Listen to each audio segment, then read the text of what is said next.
যে মেট্ৰিকত যিমান ল'ৰা ছোৱালীয়ে ফাৰ্ষ্ট ডিভিজন পায় সিমান ল'ৰা ছোৱালীয়ে হায়াৰ ছেকেণ্ডাৰীত ফাৰ্ষ্ট ডিভিজন কিয় পাব নোৱাৰে অৰ্থাৎ মেট্ৰিক পৰীক্ষালৈকে আমি যি সুখ্যাতিৰে উত্তীৰ্ণ হওঁ পঢ়া শুনা নিয়মিতভাৱে কৰোঁ ঘৰত পিতৃ মাতৃয়ে দেখুৱাই দিয়া পথেৰে আমি আগবাঢ়ি যাওঁ পিছৰ 2 বছৰত কলেজত যোৱাৰ পিছত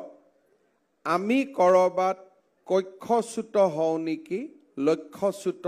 হওঁ নেকি লক্ষ্যভ্ৰষ্ট হওঁ নেকি লাহে লাহে মই দেখা পাইছোঁ যে যোৱা কেইটামান বছৰত বিশেষকৈ কোভিডৰ পিছৰ 2022 চন আৰু 2023 চনত মেট্ৰিকত ফাৰ্ষ্ট ডিভিজন পোৱা সংখ্যা আৰু হায়াৰ ছেকেণ্ডাৰীত ফাৰ্ষ্ট ডিভিজন পোৱা সংখ্যা প্ৰায় সমান হ'বৰ বাবে আৰম্ভ কৰিছে যোৱা বছৰ 1042 গৰাকী ল'ৰা ছোৱালীয়ে যদি মেট্ৰিকত ফাৰ্ষ্ট ডিভিজন পাইছিলে ঠিক সেই ধৰণে 931 গৰাকী ছাত্ৰ ছাত্ৰীয়ে হায়াৰ ছেকেণ্ডাৰীটো ফাৰ্ষ্ট ডিভিজন পাবলৈ সক্ষম হৈছিলে আৰু এই বছৰো 1156 গৰাকী ছাত্ৰ ছাত্ৰীয়ে মেট্ৰিকত ফাৰ্ষ্ট ডিভিজন পোৱাৰ লগে লগে 830 গৰাকী ছাত্ৰ ছাত্ৰীয়ে হায়াৰ ছেকেণ্ডাৰীটো ফাৰ্ষ্ট ডিভিজন পাবলৈ সক্ষম হৈছে যোৱা বছৰৰ তুলনাত এইবাৰ প্ৰথম ডিভিজন হায়াৰ ছেকেণ্ডাৰীত অলপ কম যদিও সমানুপাতিকভাৱে যদি আমি চাবলৈ যাওঁ যোৱা 2 বছৰৰ পৰীক্ষাৰ ফলাফল আমাৰ বাবে কৰবাত হলেও এটা আনন্দৰ বাতৰি কঢ়িয়াই আনিছে আজি যিখিনি ল'ৰা ছোৱালী আমাৰ মেট্ৰিকত ভাল ৰিজাল্ট কৰি ইয়াত উপস্থিত হৈছে তেখেতসকলৰ উদ্দেশ্যে মই দুআষাৰ কথা ক'ব বিচাৰো ক্লাছ 10 লৈকে আমি অলপ ঘৰৰ শাসন ব্যৱস্থাৰ মাজত থাকো দেউতা মাই আমাৰ পঢ়া শুনাৰ খবৰ লয় দেউতা মাই আমি স্কুলত গৈছো নে নাই স্কুলৰ পৰা আহিছো নে নাই খা খবৰ ল'ব পাৰে কাৰণ স্কুলখন ঘৰৰ কাষতে স্কুলৰ শিক্ষকৰ লগত দেউতাক মাকে কথা বতৰা পাতিব পাৰে কিন্তু মহাবিদ্যালয়ত পঢ়াৰ লগে লগে মহাবিদ্যালয়খন অলপ ঘৰৰ পৰা দূৰত হয় মহাবিদ্যালয়ৰ অধ্যাপক অধ্যাপিকাসকল গাঁৱত নাথাকে বহুতে গুৱাহাটীৰ পৰা অহা যোৱা কৰে বা আন কিছু দূৰৰ পৰা অহা যোৱা কৰে আৰু দেউতাক মাকে মহাবিদ্যালয়ৰ অধ্যাপক অধ্যাপিকাৰ লগত নিজৰ ল'ৰা ছোৱালীৰ বিষয়ে কথা পতাৰ সুযোগ নাপায় পঢ়া শুনাও অলপ বদলি যায় আমাৰ দেউতা মাসকলে মেট্ৰিকলৈকে পঢ়াখিনি আমি বুজি পাওঁ কলেজত যোৱাৰ লগে লগে যদি দেউতাকে আৰ্টছ পঢ়িছিল সায়েন্সৰ সাবজেক্ট বিলাকৰ বিষয়ে আমাৰ আইডিয়া বিলাক কমি যায় মই আৰ্টছ পঢ়িছিলো মোৰ লৰাই যদি সায়েন্স পঢ়ে ফিজিক্স কেমিষ্ট্ৰি মই বুজি নাপাওঁ গতিকে লৰাজন বা ছোৱালীজনীৰ পঢ়া শুনাৰ অগ্ৰগতিৰ বিষয়ে মই ব্যক্তিগতভাৱে অনুভৱ কৰিব নোৱাৰো তাৰ ফলত দেউতাক মাক এখোজ পিছুৱাই যায় যে ঠিক আছে মোৰ লৰা ডাঙৰ হৈছে লৰা ছোৱালীয়ে ভালকৈ পঢ়িব মাকে লৰা ছোৱালীৰ খোৱা বোৱাৰ ওপৰত যত্ন লয় দেউতাকে যাতে লৰা ছোৱালীয়ে পঢ়োতে কষ্ট নাপায় তাৰ বাবে বাকি প্ৰয়োজনীয় ব্যৱস্থাখিনি আমাক নিশ্চিত কৰে এতিয়া আমি বুজি পাব লাগিব যে আমি নিজৰ ভৰিৰ ওপৰত নিজে থিয় দিব লাগিব আৰু নিজৰ ভৰিৰ ওপৰত থিয় দিয়াটো যেনেকে আনন্দৰ কথা তেনেকে ই দায়িত্বৰো কথা ৰেসপন্সিবিলিটি কামস উইথ একাউন্টেবিলিটি আজি মই মুখ্যমন্ত্ৰী হৈছো মোৰ বাবে আনন্দৰ কথা যে সিএম হলো আৰু কি লাগে কিন্তু যিমানে মই ওপৰলৈকে যাম হিমানে মোৰ দায়িত্ব বাঢ়ি যায় জবাবদিহি বাঢ়ি যায় আৰু দায়িত্ব আৰু জবাবদিহি যেতিয়া মই সদায় তাৰ প্ৰতি মই সচেতন হৈ থাকো তেতিয়া মই লক্ষ্যভ্ৰষ্ট নহওঁ কক্ষচ্যুত নহওঁ আজি বংশৰৰ পৰা মই শুৱালকুছি কলেজত পঢ়িব গৈছো মই যদি সময়ত গৈ ক্লাছ কৰিছো প্ৰতিটো ক্লাছ কৰিছো সুন্দৰভাৱে মই পঢ়া শুনা কৰিছো মই মোৰ দায়িত্ব পালন কৰাটো বুজাব কিন্তু মই যদি কলেজত গৈ ক্লাছ নকৰো আন কামত সময় খৰচ কৰো আৰু ঘৰত ঘূৰি আহি নিয়মিতভাৱে যদি পঢ়া শুনা নকৰো দেউতা মাই গম নাপাব দেউতা মাই সেই দিনাখন গম পাব যেতিয়া হায়াৰ সেকেন্ডাৰীৰ ৰিজাল্ট ওলাব ওচৰ চুবুৰীয়াই খুধিব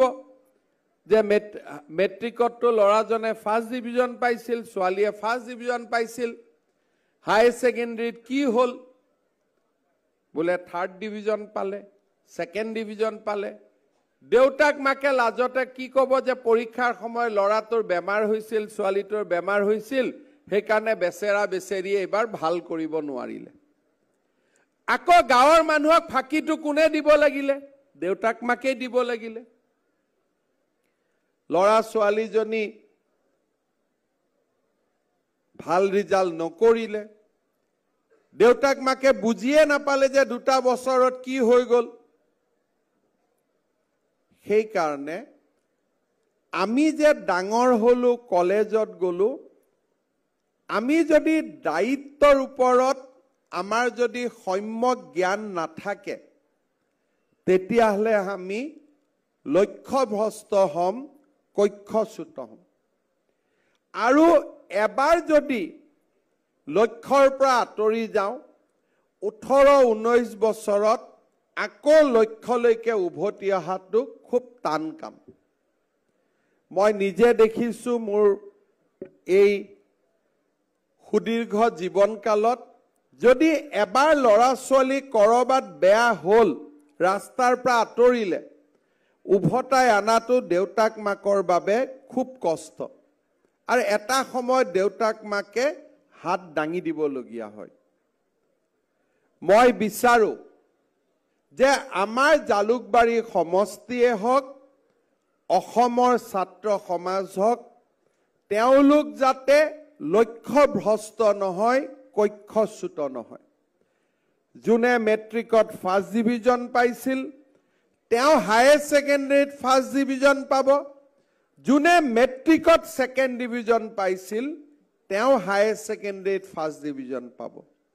কিন্তু মেট্ৰিকত ফাৰ্ষ্ট ডিভিজন পোৱা জনে কেতিয়াও হায়াৰ সেকেন্ডাৰীত সেকেন্ড ডিভিজন পাব নোৱাৰিব বহুত ছোৱালী আছে কলেজত গৈ ভাল লাগে লৰাৰ বাইকত উঠিবৰ কাৰণে বহুত লৰা আছে ছোৱালীক বাইকত উঠাই ভাল পাব কিন্তু যদি ছোৱালীকে বাইকত উঠাব লাগে মোৰ মাক উঠালে হল মোৰ বাইদেউক উঠালে হল মোৰ ভন্টিক উঠালে হল যদি লৰায়ে উঠাব মন আছে নিজৰ ভনিয়েকক উঠালে হল বাকি যাৰ মোৰ মনৰ পছন্দৰ মানুহক মই উঠাব লাগে দেউতা মাৰ লোৱা পইচাৰি বাইকৰ তেল ভৰাই নহয় নিজৰ চাকৰি কৰাৰ পিছত নিজে কিবা কৰাৰ পিছত নিজৰ পইচাৰে আমি যাক উঠাও তাত আমাৰ কাৰো আপত্তি নাই মই ভুল কৈছো নেকি লৰাবিলাকে ক'ব লাগিব এই বেটা বেটিয়া ঠিকে কৈছো না নাই মই হা নিজৰ পইচা দি যেতিয়া তেল ভৰাব পাৰিম তেতিয়া নিজৰ পছন্দ মতে পিছফালে পেছেঞ্জাৰ উঠাম হ'ব আৰু যেতিয়ালৈকে দেউতা মাৰ তেলেদি বাইক চলাম তেতিয়ালৈকে বাইকৰ পিছত এনেকুৱা মানুহক উঠাম যাক দেউতা মাৰ সন্মুখত উঠাব পাৰো, আগত উঠাব পাৰো। মই ধেমালিত কৈছো, কিন্তু ইয়াৰ কথাখিনি ৰাতি গৈ যদি অলপ চিন্তা কৰো, তেতিয়া জীৱনৰ বহু প্ৰশ্নৰ উত্তৰ আমি পাই যাম। সেইবাবে মই সকলোকে অনুৰোধ কৰিম যে যিসকলে মেট্ৰিক পাছ কৰি এতিয়া হায়াৰ ছেকেণ্ডাৰী পৰীক্ষাৰ ফালে গৈ আছে, তেওঁলোকে যাতে সদায় নিজৰ দায়িত্ব জ্ঞান আৰু দায়িত্ববোধ এই দুইটাক লৈ আগবাঢ়ি যায়। যিসকলে হায়াৰ ছেকেণ্ডাৰী পাছ কৰিলে, আমি সকলোৱে জানো, আমি সকলো ডাক্তৰ হ'ব খোজো, সকলো ইঞ্জিনিয়াৰ হ'ব খোজো, বা আমি সকলোৱে অধ্যাপক অধ্যাপিকা হ'ব খোজো। এয়া আছিল 20 বছৰ আগৰ পৃথিৱী। আজিৰ পৃথিৱীখন পৰিৱৰ্তন হৈছে। আজিৰ পৃথিৱীত বহুত নতুন নতুন বিষয় ওলাইছে, যাৰ ওপৰত আমি যদি জ্ঞান লাভ কৰিব পাৰো, আমি ডাক্তৰ আৰু ইঞ্জিনিয়াৰ হোৱাৰ প্ৰয়োজন নাই। মই আমাৰ কিমান ছাত্ৰ ছাত্ৰী আছে শুনিছে মই নাজানো, আজিকালি আমাৰ পৃথিৱীত জ্ঞানৰ নতুন নতুন সীমা আমাৰ পৃথিৱীখনে স্পৰ্শ কৰিছে। সফটৱেৰ ওপৰত আমি কাম কৰিব পাৰো, আৰ্টিফিচিয়েল ইণ্টেলিজেন্সৰ দৰে নতুন নতুন সাবজেক্টবিলাকৰ ওপৰত আমি শিকিব পাৰো। BSc নাৰ্ছিঙৰ দৰে পঢ়া শুনা কৰি আমি বহু আগুৱাই যাব পাৰো। মেডিকেলৰ লগত ৰিলেটেড বহুবিলাক সাবজেক্ট আছে, যাক আমি অধ্যয়ন কৰি আমি বহু দূৰ আগুৱাই যাব পাৰো। কমাৰ্চৰ লগত, যাক আমি ফাইনেন্সিয়েল ইনক্লুশনৰ লগত জড়িত, বেংকিঙৰ লগত জড়িত, কোম্পানীৰ লগত জড়িত, আজিকালি ইমান বিশাল বিশাল জ্ঞান আৰু প্ৰফেশ্যন আছে যে কোনোবাই আমি মেডিকেল ইঞ্জিনিয়াৰিঙত সিট নাপালে হতাশ হোৱাৰ কোনো প্ৰয়োজনে নাই। আমাৰ হাতত বহুত নতুন নতুন সাবজেক্ট আছে, যাক আমি পঢ়ি শুনি বহু দূৰ আগুৱাই যাব পাৰো। কোনোবাই যদি আমি ৰাজনীতি বিজ্ঞানত পঢ়িছো, আজি ৰাজনীতি বিজ্ঞান আগৰ ৰাজনীতি বিজ্ঞান হৈ থকা নাই। ৰাজনীতি বিজ্ঞানৰ লগত নতুন শিক্ষানীতিত আমি আৰু যেতিয়া নতুন নতুন সাবজেক্ট আমি পঢ়িব পাৰিম, কোনোবাই যদি পলিটিক্যাল সায়েন্সৰ লগত ষ্টেটিষ্টিক্স পঢ়ে, তেতিয়াহ'লে দেশৰ সমগ্ৰ ৰাজনৈতিক গতিবিধিৰ লগত জড়িত বহুত প্ৰফেশ্যন আজি আমাৰ সন্মুখত দেখা দিয়ে। ইকনমিক্স আৰু ষ্টেটিষ্টিক্স যেতিয়া আমি একেলগে পঢ়িব পাৰো, তেতিয়াহ'লে আমি বহুত বেছি কোম্পানীজ আদিৰ বহুত ব্যৱস্থা, মাৰ্কেট এনালাইচিছৰ পৰা, নতুন নতুন বজাৰৰ পৰা, ট্ৰেন্ড কি হ'ব, আগলৈ গৈ কি হ'ব, বহুত কথা আমি বুজিব পাৰো। হায়াৰ ছেকেণ্ডাৰী সায়েন্সত পাছ কৰা প্ৰতিজন ল'ৰাই বেসিক সফটৱেৰৰ ওপৰত জ্ঞান আহৰণ কৰি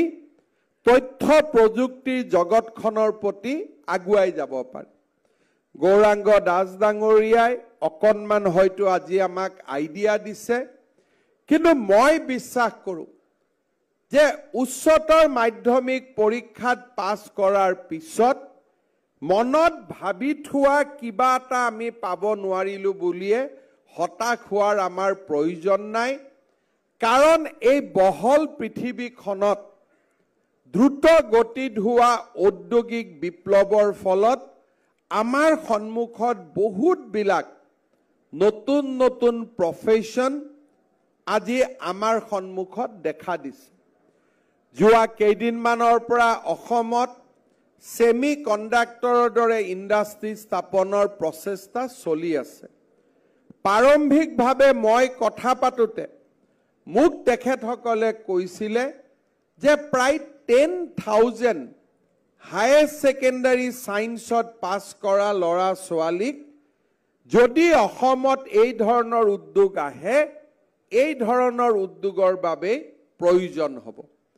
এতিয়া আজিলৈকে হয়তো আমি স্কুলত সেমিকন্ডাক্টৰৰ বিষয়ে শুনাও নাই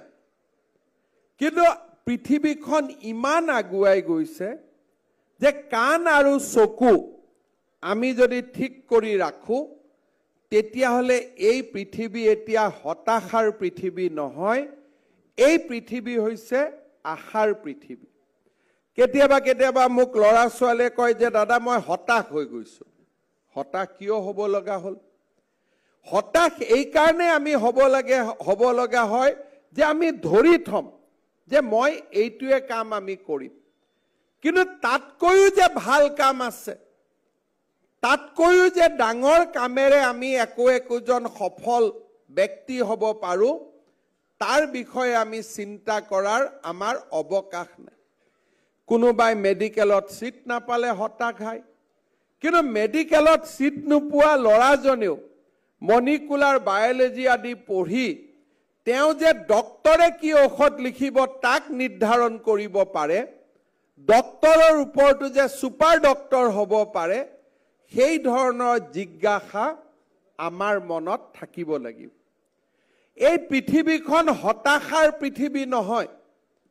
যুগ যুগ ধৰি একোজন মানুহৰ সাধনাৰে পৃথিৱীখন আজি এই অৱস্থা আহি পৰিছে যদি আইনষ্টাইন হতাশ হৈ গ'লহেঁতেন মানুহে বিজ্ঞান দেখা নাপালেহেঁতেন যদি শচীন তেণ্ডুলকাৰ হতাশ হৈ গ'লহেঁতেন মানুহে ক্ৰিকেট দেখা নাপালেহেঁতেন যদি নৰেন্দ্ৰ মোদী হতাশ হৈ গ'লহেঁতেন মানুহে এই নতুন ভাৰতখন দেখা নাপালেহেঁতেন হতাশা আমাৰ শত্ৰু আশা আমাৰ বন্ধু পৰিশ্ৰম আমাৰ বন্ধু কঠোৰ সাধনা আমাৰ জীৱনৰ সংগী আমাৰ অসমত বহুত সুবিধা হৈছে আজি আমাৰ চাওঁতে অসমত প্ৰতি বছৰে একোখন নতুন মেডিকেল কলেজ আৰম্ভ হৈছে আমি যেতিয়া কলেজত পঢ়িছিলো অসমৰ ল'ৰা ছোৱালীৰ বাবে 200টা মেডিকেল সিট আছিল আজি অসমৰ ল'ৰা ছোৱালীৰ বাবে 1200টা মেডিকেল সিট হৈছে আগত যদি হতাশা আছিল প্ৰতিটো বছৰে আমাৰ জীৱনলৈ আশা কঢ়িয়াই আনে এই বছৰ অসমত তিনিচুকীয়াত মেডিকেল কলেজ হ'ব অহা বছৰ বঙাইগাঁৱত মেডিকেল কলেজ হ'ব গুৱাহাটীৰ দ্বিতীয়খন মেডিকেল কলেজ হ'ব সময় আগবাঢ়ি যোৱাৰ লগে লগে সুবিধা বৃদ্ধি পাইছে যেতিয়া হতাশাৰ পৰিৱৰ্তে আমাৰ মনত আশাই ক্ৰিয়া কৰি থাকিব আমি আমাৰ পথ বিচাৰি পাম আৰু সেইবাবে মই উচ্চতৰ মাধ্যমিক পৰীক্ষাত উত্তীৰ্ণ হোৱা সকলোকে নিজৰ লক্ষ্য পথত অবিচলিতভাৱে থিয় হৈ আশাৰ এটা মন বুকুত বান্ধি আগবাঢ়ি যাবৰ বাবে মই পুনৰ এবাৰ সকলোকে অনুৰোধ কৰিম জালুকবাৰী সমষ্টিৰ প্ৰতিগৰাকী ছাত্ৰ ছাত্ৰীৰ কৃতিত্বই ব্যক্তিগতভাৱেও আমাক আনন্দিত কৰে আজি জীৱনৰ এক সুদীৰ্ঘ কাল জালুকবাৰী সমষ্টিৰ মাটি পানী বায়ুৰ লগত নিজক জড়িত কৰি এই সমষ্টিৰ প্ৰতিগৰাকী ব্যক্তিৰ সুখ দুখৰ লগত নিজক পৰিচয় কৰি সঁচাকৈ মই নিজেও আনন্দিত হওঁ আজি আমাৰ এই ছাত্ৰ ছাত্ৰীসকল কোনোবাজনৰ সন্তান হ'ব কিন্তু প্ৰত্যেকগৰাকী ছাত্ৰ ছাত্ৰীকে মই নিজেও মোৰ নিজৰ সন্তান বুলি অভিহিত কৰোঁ সন্তানৰ বিকাশে সন্তানৰ সফলতাই যেনেকে নিজ পিতৃ মাতৃক গৰ্বিত কৰে তেনেকে জালুকবাৰী সমষ্টিৰ প্ৰতিগৰাকী ছাত্ৰ ছাত্ৰীৰ কৃতিত্বই আমাকো ব্যক্তিগতভাৱে গৰ্বিত কৰে।